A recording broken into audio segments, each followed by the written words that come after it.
Welcome to Menopause Morph, your time to change. We're here to help you thrive through your menopause, bringing you experts in many fields to help you from perimenopause to menopause and beyond to become the strong, vibrant woman nature intended you to be. Hosted by Pauline McCarthy of the Pearls of Pauline, pearls of wisdom, compassion, and joy.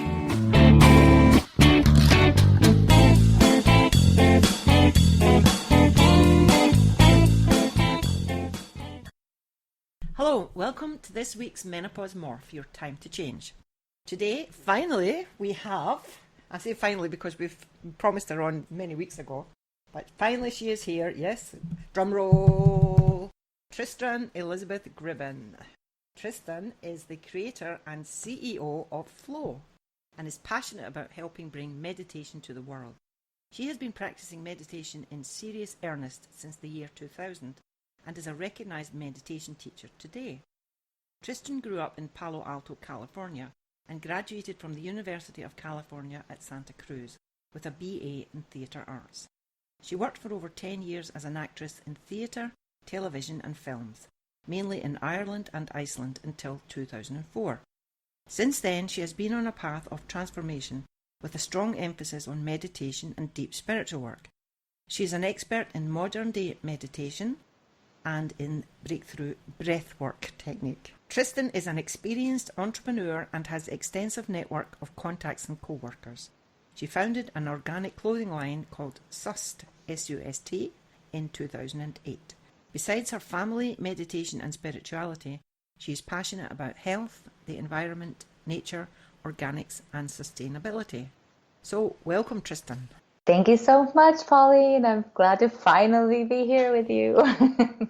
I think because we both live in Iceland and normally it's difficult getting hold of somebody on the other side of the world, but I think it's been the most difficult getting hold of somebody that lives just like 40 kilometres away from me.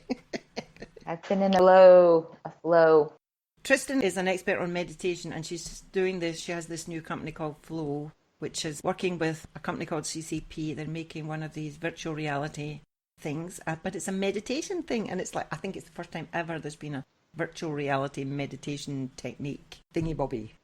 It's one of the first. There are a few others. I'm actually teaching meditation at CCP to a bunch of genius programmers, but I'm actually building the Flow virtual reality app with some other programmers, but it's such an adventure. It is such an adventure. It's combining cutting-edge technology, virtual reality, with cutting-edge progressive modern meditation tools, which I'm trained in. We are creating something new. So there are a few guided meditation apps in the virtual reality world, which is new frontier, but there are few, and none of them are doing what we're doing, which is super exciting because we're bringing, as I said, like some more, progressive cutting-edge meditation tools to this arena. Will it be binaural beats?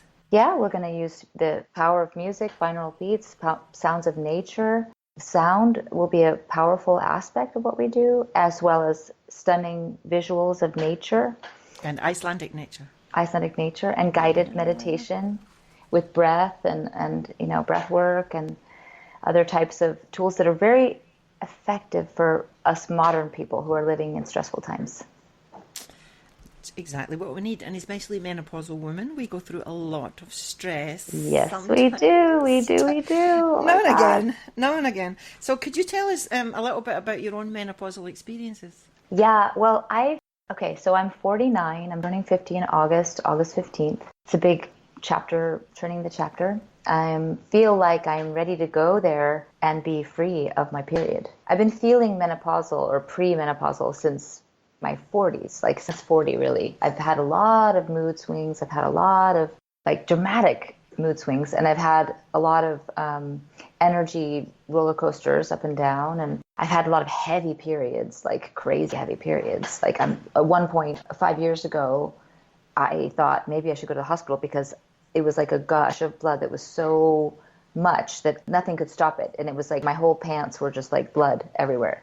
No matter what, it just was unstoppable. So I'm kind of ready to be done with it. And I'm the kind of person that I kind of shy away from intervention like medicines or anything artificial unless it's absolutely necessary. So I haven't tried any hormone replacement or anything like that. And from what I hear, it's really important if you do that you have to have everything really natural. I've tried some natural form of progesterone, and nothing consistent. And I've just decided to embrace what's happening. Like, let me just go through this and be done with having my period. Be done with my fertility phase. I mean, I've had 3 lovely daughters. I've got enough to do. I'm not having any more babies at 49. So it's really fine. And I'm really pleased. I'm happy about it. I'm happy to say goodbye to my period. I'm really okay with it. Yeah. So I'm just in this mode right now of just accepting. Have you ever experienced mood swings?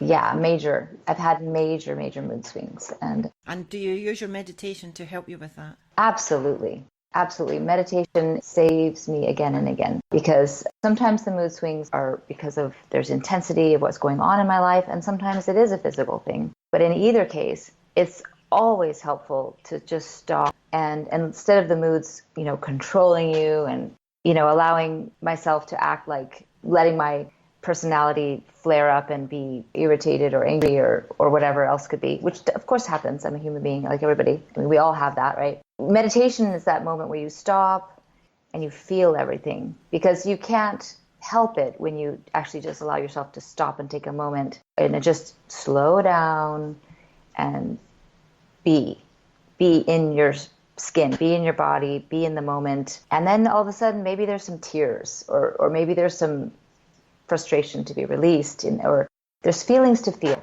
and that's okay. We're human, and it's good to allow the feelings instead of trying to pretend everything's fine all the time, running around, busy, doing, and not stopping to feel what really is going on under the surface. So meditation allows for that and allows for the feelings to then kind of wash through you, and then you can kind of come to a better place where you can have more control, have more perspective, have more connection, more depth, connection to your heart. Be more self-accepting, because we're so hard on ourselves. It's unbelievable. And how about feeling bad and then feeling bad about feeling bad and then feeling bad about feeling bad about feeling bad, or worrying and or worrying about worrying or worrying about worrying about worrying, and then the cycle goes like that. So meditation allows you to stop that cycle and then, have more compassion for ourselves and for others. And what kind of meditation exercises do you do? Do you do them daily, multiple times a day, or how does it work? Yeah, the kind of meditation tools I use are really handy because you could use them at any moment. So even right when I'm talking to you, I could take a second to just take a deep breath and feel more heart-centered just by allowing my breath to increase.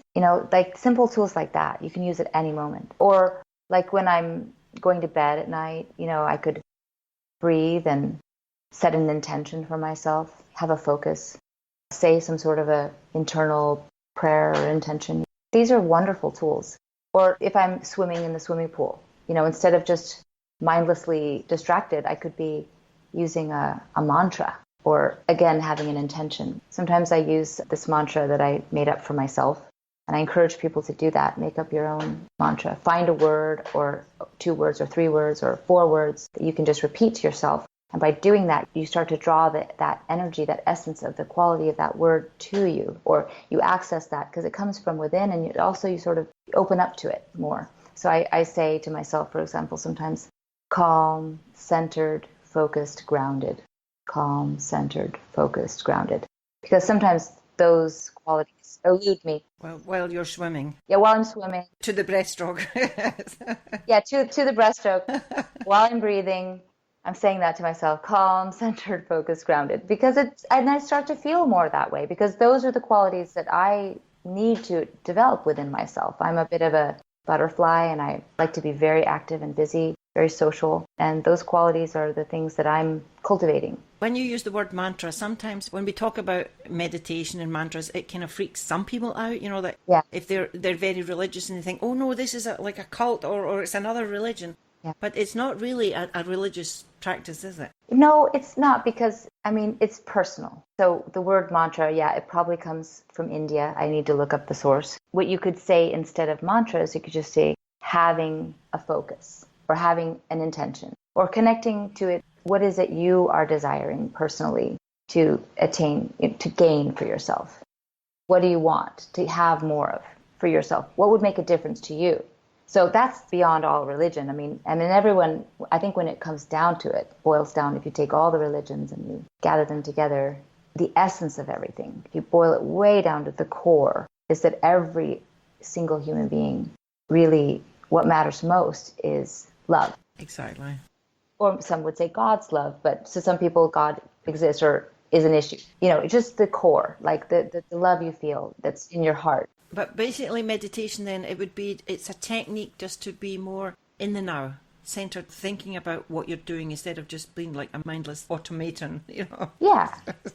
Yeah, exactly. So instead of letting the thoughts of the mind or the worries or the stress or the busyness, instead of letting that run you like a computer, you know, your operating system or whatever is running on certain programs that are not working for you anymore, you got to kind of like reboot, reset, and become more whole, become more aware, become more centered, become more loving or compassionate, or, you know, whatever it is. For people are seeking different things in meditation. Some people are seeking illumination or enlightenment or creativity, or, you know, it's so individual. Some people are seeking a spiritual connection to God. Everyone has their personal relationship to God. I grew up without religion. My mom was a wonderful person, but she just wasn't attracted to any particular church. And I had a lot of spiritual desire as a child. I read a whole stack of books on Zen and Buddhism. And as a child, I read Bible stories, and I was so hungry for spiritual truth. But as a family and as a practice, we never had anything regular. But I had a lot of experiences that I had as a child that were really striking. And they didn't come from someone telling me what God is or what's supposed to be or a particular form, because I had a lot of longing in my heart for a greater connection. Yeah, sometimes I was like crying for it in a way in my heart, that sort of deeper connection. We all need spiritual food. It doesn't matter what religion. We need physical food and spiritual food. Absolutely. So when I went into a church, I actually at one point I wanted to become a Catholic. I never followed through with it, but I had that feeling like, maybe this is what I need to do, you know, because I want this connection with God and with Lord Jesus, you know, because I had read the Bible stories and I was like, I had a love affair with the idea. What I felt as a child, I think as children, we have this connection. My dad said we're all born Buddhas. Yes. I mean, if you look at all the different religions, like all the spiritual teachers, they all had time meditating, didn't they? Like Jesus went out into the desert for 40 days to meditate. Exactly. We need to get in touch with ourselves. We need to get in touch with ourselves and our spiritual connection. And some people maybe don't want to think about a spiritual connection. Yeah. Whatever it is, it doesn't matter what you think about it. It's just a concept. And then when you actually have the experience of meditation is what matters. So you started a company called Flow. How old were you when you started that? I founded the company in June 2016. So it's 1 year ago that the company was actually established with a Kenatala, a registered number. And so you were 48 then? Yeah. So like myself, I think I must have been about the same age when I started my Iceland Treasures company. So what's it like to be an entrepreneur at this stage of your life? And tell us more about Flow. Okay. Well, go with the flow. Yeah, go with the flow. I feel like at this stage, there is a transition happening. You know, I'm still, of course, a mom. I'm still busy with that. But there is this it's a phase of life where you want to start to focus your energies and put it into something that really matters to you. And I don't want to be wasting any more time on anything that doesn't really, really matter. So it's really been amazing to decide, okay, this is what my life is about, and this is my mission. This is it. I'm going to do this. I'm going to build this business. It's a huge commitment. It kind of feels like giving birth, right? I'm giving birth to an entity, which is a company, and to a new sense of myself, which is as an entrepreneur, CEO, leader, meditation teacher on a new level. And so it's a kind of like, I feel like there's a pressure and there's a movement and there's a transformation happening, which is kind of like a birth. But I'm kind of giving birth to myself and this company, which is, you know, is having in a way has a life of its own. So it's exciting and it's sometimes terrifying and sometimes ecstatic and just inspiring, and it's a lot. It's everything. I'm really grateful to be doing it at this phase. I think at this phase in life, again, like I feel more in touch with my mortality at this stage. I've lost all three of my parents at this point, which is kind of young for some people. Most people haven't lost their parents at this age, but I have. That had a huge impact on me. And it made me get really more serious about my time, the time I have left. I think every day we live is a day less that we have on the earth. Today I was listening to the radio and there was so many singers that had died. Remember last year, 2016, a lot of famous singers. I think Michael Jackson died a few years before that. It was Michael Jackson and David Bowie and George Michael. And I was getting like kind of freaking out a wee bit, like whoa, you know, like, okay, David Bowie was like, I think he was in his 70s or in almost 80s, something like that. But the other two were about our age. The early 70s. And it makes you think, yeah. Of course, we know that life is terminal, right? You know, the day we're born, we're on the road to the terminal end. But you tend to forget about it. Do you know what I mean? You tend to just get caught up in everyday things.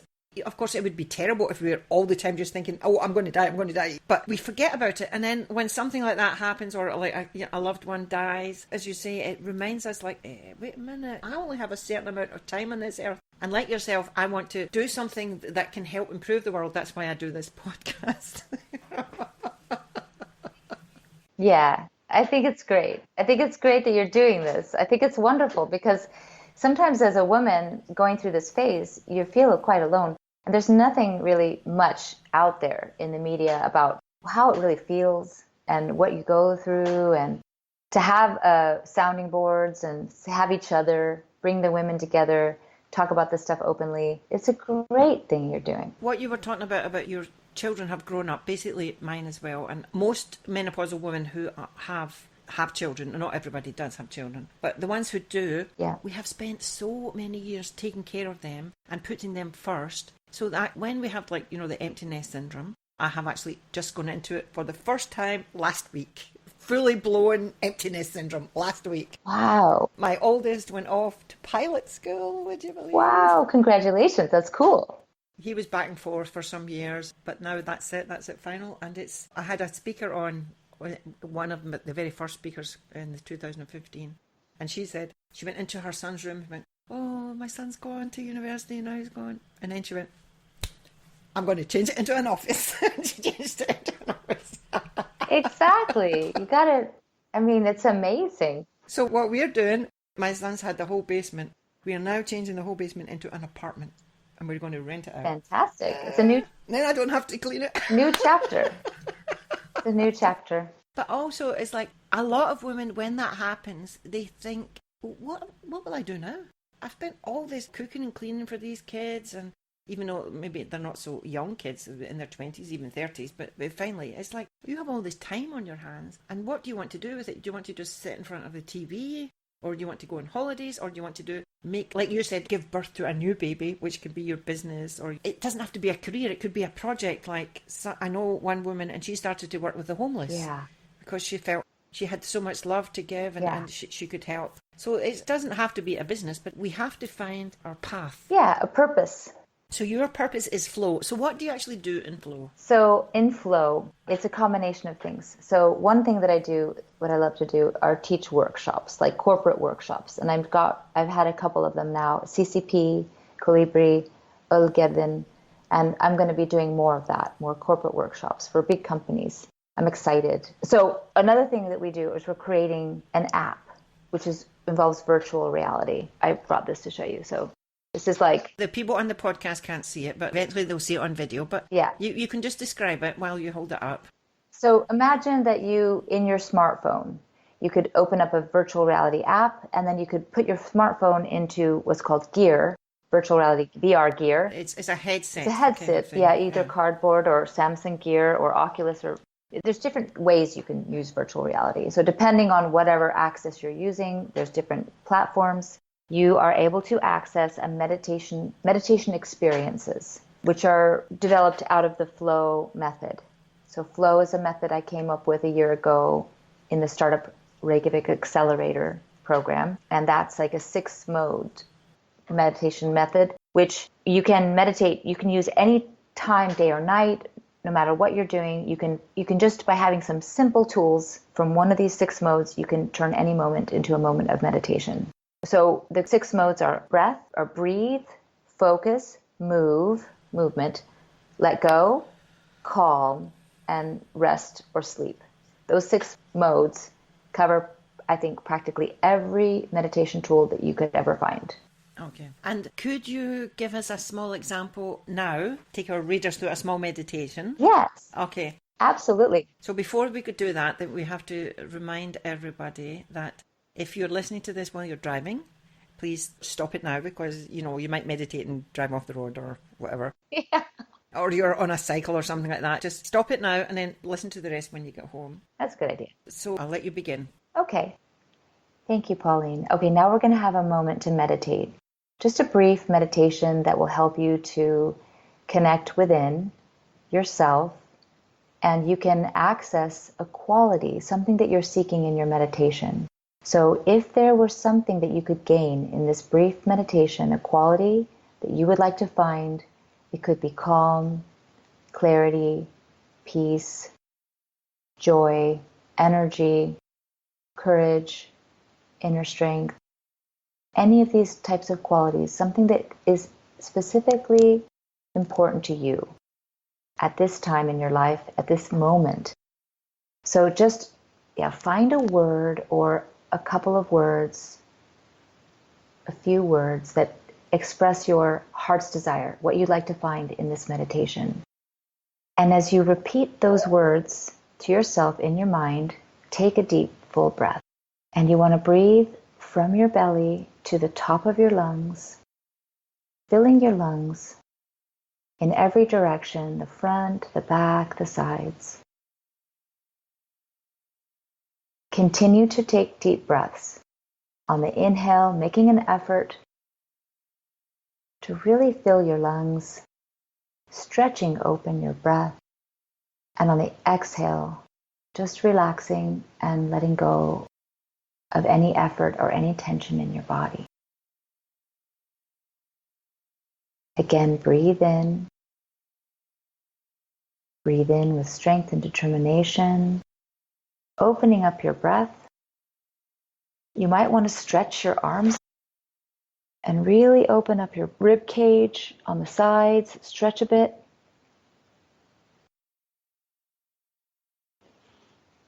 Opening up your breath, and on the exhale, letting your arms come down. And now I'm going to introduce a movement that you could use anytime when you're maybe before bed or when you wake up in the morning. You put your hands together in front of your heart.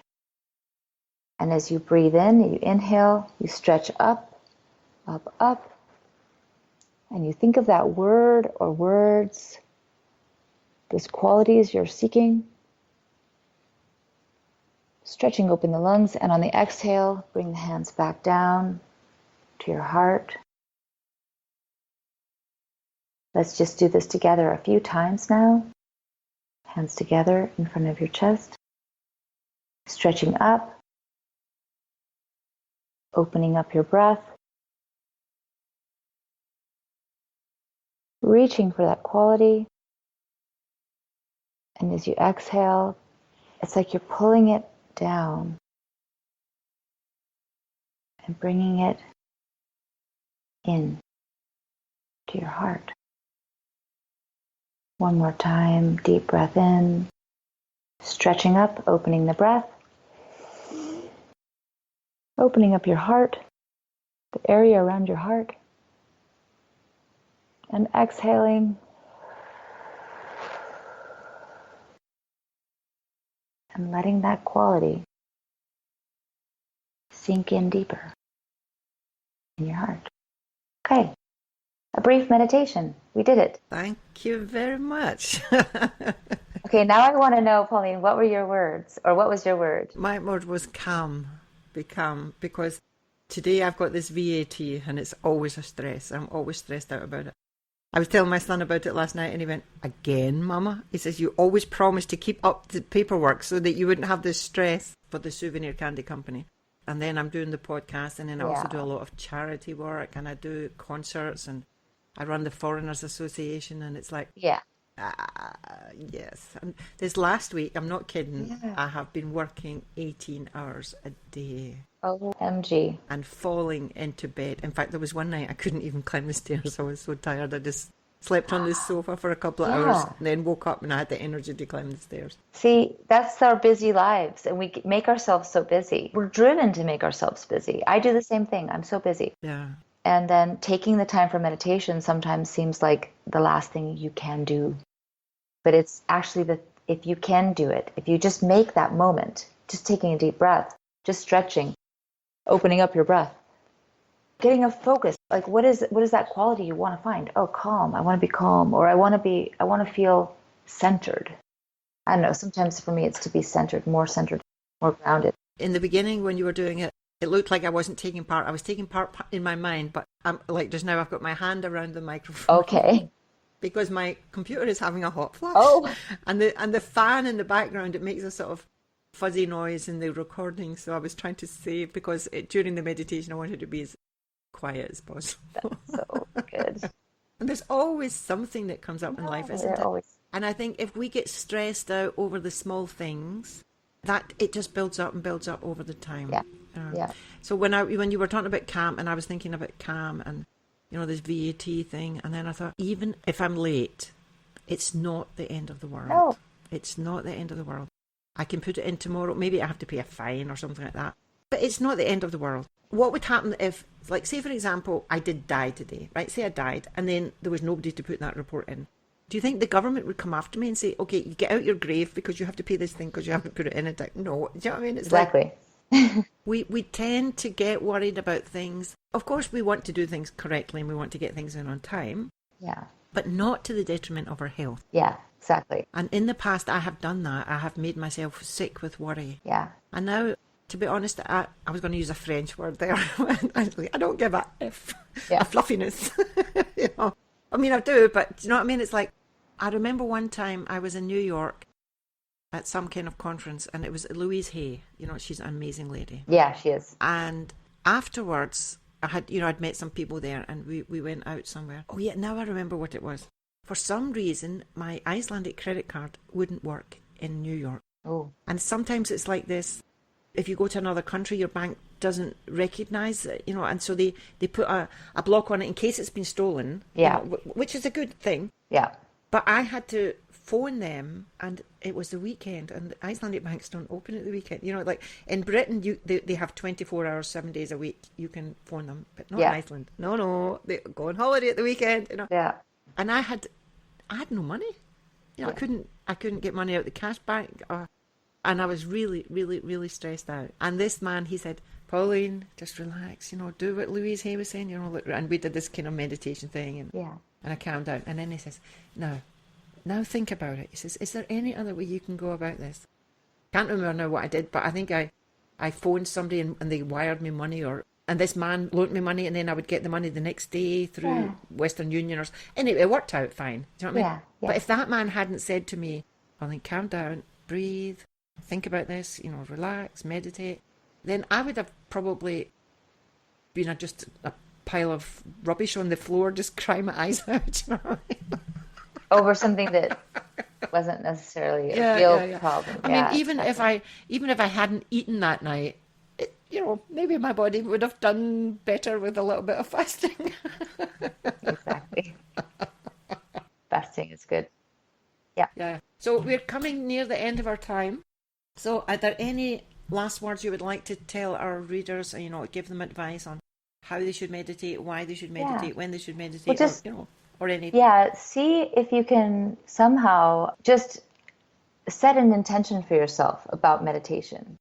And instead of having this feeling like I should meditate because I know I need to, be like, what is it I know I could gain from meditation? What's my desire? Because if you kind of open up to your heart's desire, like I know in my heart, I know I want to find more connection with my loved ones, or whatever that spark is, the motivator. I know I want to be better to myself. I want to be kinder to myself. I want to love myself more. I want to, for me, sometimes it's about, I want my material life to support my spiritual desire. So that means I need to actually get more organized, or, these things. What is your motivator? What's your desire? Because if you have the spark of desire, then you're going to be open to finding what it is that works for you. Whether it's you're going to find something online, or you're going to just listen to music at home, or you're going to find your way into a class, or you're going to follow flow, or you're going to, what is it you're going to try Headspace, you're going to do a workshop, or you want to, what is it that's going to be the thing that's going to turn you on? Because meditation it opens up a new world, and it takes a little effort, but then it makes all this amazing quality of time and quality for you. So just kind of just find what it is you're looking for, know what you're seeking for yourself. Start maybe writing those things down, because sometimes when you write down your intentions, they're more likely to come true. And then just be open to the ways that they show up. Because sometimes when you just put the intention out there, the desire, the opportunities, they just start to show up. The law of attraction. The law of attraction. Because actually, what they say, Rumi, the great poet Rumi, he said, what you're seeking is seeking you. So as soon as you actually acknowledge that you're seeking something, it's like, boom, the good stuff, it starts to show up, the opportunities. Okay, so Tristan, if people want to get in contact with you, how would they be able to contact you?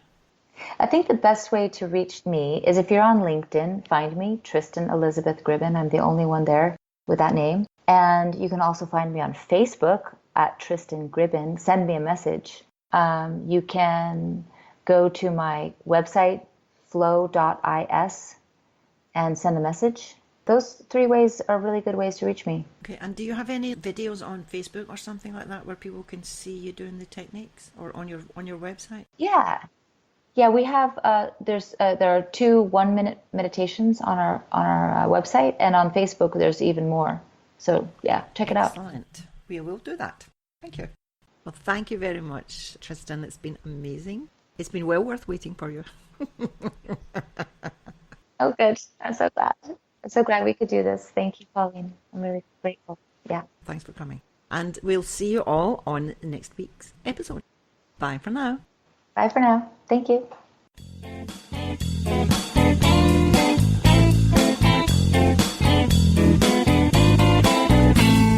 Thanks for listening to Menopause Morph, Your Time to Change. If you've enjoyed the program, be sure to subscribe to the next one, and please leave a rating and review on iTunes to help us spread the message about thriving through the menopause. To get a free ebook, more menopausal resources, and to connect with Pauline, please visit www.menopausemorph.com.